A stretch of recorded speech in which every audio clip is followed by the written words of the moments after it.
कौन आपंकर मन अच्छी हीरो होंडा गोटे समय गोटे फेमस कंपनी थिला 2010 मसीह हीरो एवं होंडा अलग अलग कंपनी हो गले। एक्चुअली कारण हूँ हीरो गोटे इंडियन कंपनी एवं होंडा हूँ गोटे जापानीज कंपनी। 1984 मसीह गोटे जॉइंट वेंचर खोलिले हीरो एवं होंडा को कंबाइन करी।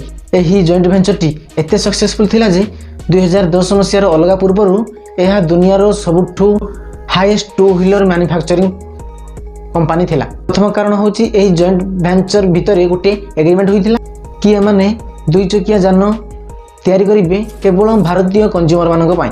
किंतु जेतेबेले यही कंपनी सक्सेसफुल हैला से अन्य देश मानक एक्सपोर्ट करिवार लागला। द्वितीय कारण हूँ होंडा कंपनी चाहूला कि भारतीय मार्केट रे गोटे अलग जगह करिया पाई। तृतीय कारण हीरो होंडा कंपनी जेतेबेले बड़ होइतिला सेतेबेले से तार ब्रांडिंग निजे करिया चाहूला किंतु जापानीज कंपनी यहाँ अप्रूवाल देला ना जहाँफल हीरो एवं होंडा आमको अलग अलग कंपनी भाव देखा।